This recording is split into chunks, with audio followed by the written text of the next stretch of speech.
vous êtes près de 70% à avoir choisi ce design pour la couverture de mon agenda, plutôt que celui-là, et plutôt que mon petit préféré. Je veux lancer ma campagne Ulule dans une semaine, alors il me faut absolument cette cover pour faire des mock-ups du livre. Qui achèterait un agenda illustré sans voir la couverture ? Pas moi.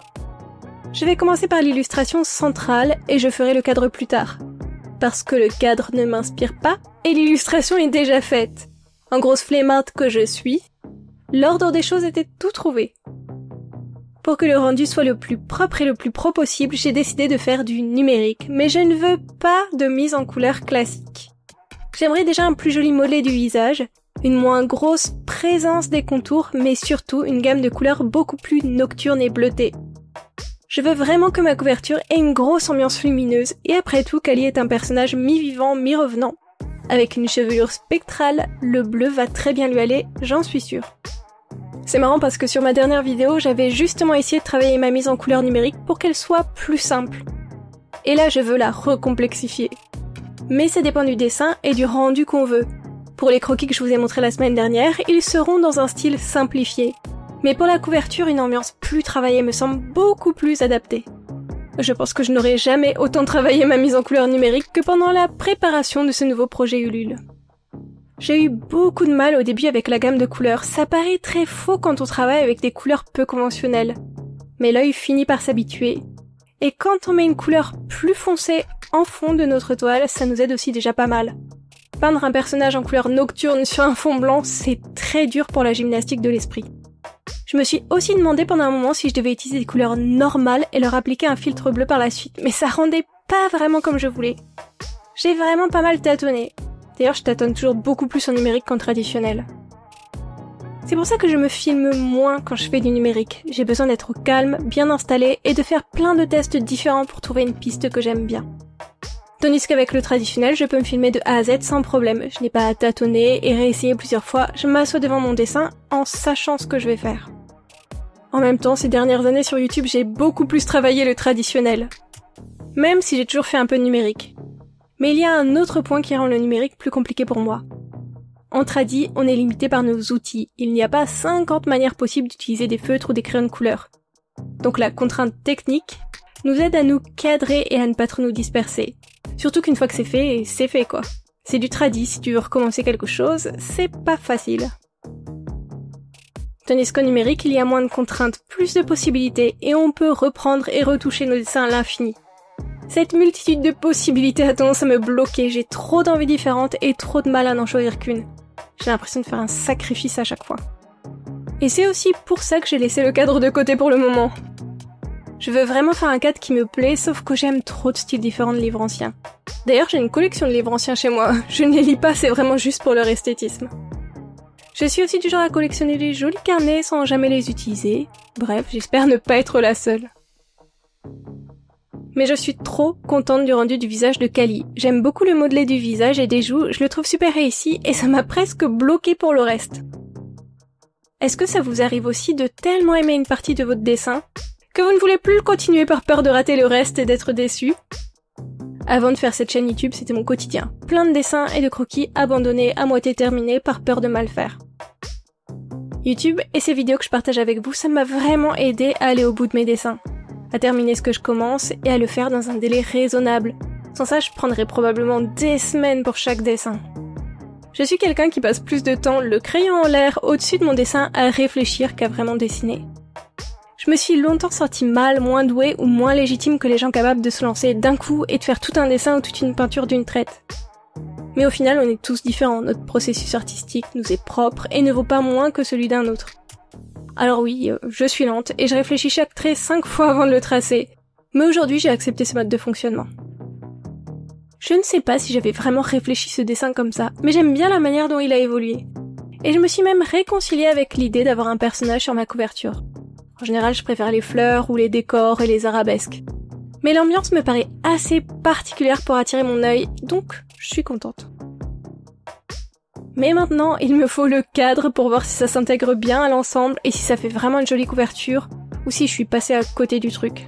J'en profite pour vous dire que cette illustration sera disponible en print sur Patreon pour tout abonnement au cours du mois de juin. Sachez que chaque abonné Patreon de l'échelon Print du mois de juin, qui participera aussi à ma campagne Ulule, se verra d'office offrir une dédicace dans l'agenda. N'hésitez pas si ça vous intéresse, et encore merci à tous mes Patreons qui me permettent de faire toutes mes vidéos YouTube. À la base, quand j'ai dessiné ce croquis, j'avais pas vraiment l'idée des 4 saisons en tête. Mais on a décidé ensemble dans la première vidéo de cette série, sur l'agenda, qu'on partirait sur les 4 saisons. Donc je dois changer toutes les illustrations dans les coins. Et j'ai eu du mal à me décider sur le degré de détail que j'allais faire pour ces coins. Mais aussi si je devais les faire en couleur ou en noir et blanc, il y a parfois de magnifiques cadres colorés. J'avoue que ça me plaît beaucoup. Mais peut-être pas avec un personnage au milieu non plus. J'ai pas envie de faire une couverture trop simple, mais j'ai pas non plus envie de faire quelque chose de trop surchargé. Et puis j'ai une envie particulière pour cette couverture qui va me pousser à rester assez synthétique pour ce cadre. J'ai envie d'avoir une version de cette couverture avec un cadre métallique. Je vous montre à quoi ça va ressembler un peu plus tard. En gros, je ne sais pas si vous connaissez bien le système de Ulule, mais il propose des paliers. En gros, vous estimez, avec votre imprimeur, que le nombre minimum de livres qu'il peut vous faire, c'est par exemple 50, et que ça coûterait tant. À ce prix, vous ajoutez votre marge, les frais d'emballage du colis, les frais de port, les taxes, les impôts, la commission de Ulule, et vous arrivez à un certain prix pour l'ensemble, imaginons 2000 €. Alors vous annoncez sur Ulule, si je récolte 2000 € de précommande, on lance le projet, c'est validé. Par contre, si vous récoltez plus, qu'est-ce qu'il se passe? Eh bien, vous proposez des paliers à débloquer. Votre imprimeur vous proposera une nouvelle gamme de prix, si vous imprimez 100 livres au lieu de 50, ou 150, ou 200, etc. Il vous refera à chaque fois un devis de prix. En général, plus il y a de commandes, moins le livre à l'unité est cher. Et en gros, ça augmente votre bénéfice, mais au lieu de garder cet argent, vous allez l'investir dans des contreparties. Par exemple, à partir de 100 commandes, vous avez le budget pour demander un meilleur papier à l'imprimeur. À partir de 150 commandes, vous pouvez ajouter des pages bonus à votre projet. Et à partir de 200 commandes, peut-être que vous pourrez vous offrir une option plus luxueuse pour la couverture. Par exemple, l'effet métallique. Clairement, c'est mon projet que je vous décris. Je rêve d'une version métallique. Comme ce qui se fait sur à peu près tous les livres anciens ou les carnets effets grimoire. Mais c'est une option hors de prix, impossible à envisager si je ne vends que 50 agendas. Du coup, en cas de vente faible, entre guillemets, il me faut une couverture sans métal. Et en cas de forte vente, une couverture premium. Et par contre, j'ai vraiment essayé de faire en sorte que les deux couvertures soient belles. Et les deux me plaisent vraiment. Et j'ai aussi essayé de les imprimer chez moi à l'échelle pour voir si le rendu était bon.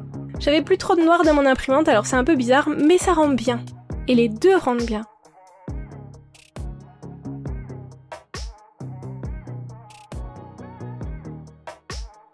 Est-ce que vous avez une préférence entre la version classique ou la version argentée? Honnêtement, j'aime les deux. La classique a une ambiance plus sombre et poétique, et l'argentée est une version beaucoup plus contrastée et visuelle. Dans la foulée, j'en ai aussi profité pour faire le 4e de couverture. Les délais sont serrés, alors je vais devoir beaucoup travailler sur l'agenda ces prochaines semaines. J'ai remis au propre le monogramme de la Dark Academy et j'ai essayé de l'adapter pour en faire une nouvelle version classique et une nouvelle version premium. Au début, je ne voulais pas y mettre Kali, mais finalement, après un petit test, ce visage qu'on devine à peine à travers les lettres comme ça, je trouve ça super joli et mystérieux. Du coup, c'est adopté. Et pour la version argentée, j'avoue, je suis un peu moins fan de l'équilibre. Comme il n'y a pas de grosse illustration centrale pour créer le contraste, c'est trop argenté. Alors j'ai essayé de faire un mix argenté, mi-classique, en libérant les coins de l'effet métallique. J'avoue, c'est ma version préférée. Mais là encore, votre avis va compter. Vous êtes plus tout métallique ou mi-classique, mi-argenté? J'ai hâte d'avoir vos retours pour me décider. Mais quoi qu'il arrive, le design est fait et j'en suis trop fière. J'espère qu'il vous plaît aussi et que vous appréciez l'ambiance et l'équilibre entre le cadre et le personnage. Pour ceux qui, comme moi, n'étaient pas très chauds pour un personnage en couverture, est-ce que je vous ai réconcilié avec cette idée? Perso, moi, c'est bon, hein. J'aime beaucoup cette couverture et j'espère que ma campagne Ulule sera un succès, parce que j'ai hâte d'ajouter un nouveau carnet à ma collection. Rendez-vous le 7 juin pour le lancement, enfin, normalement. J'ai trop hâte et je vous dis à bientôt!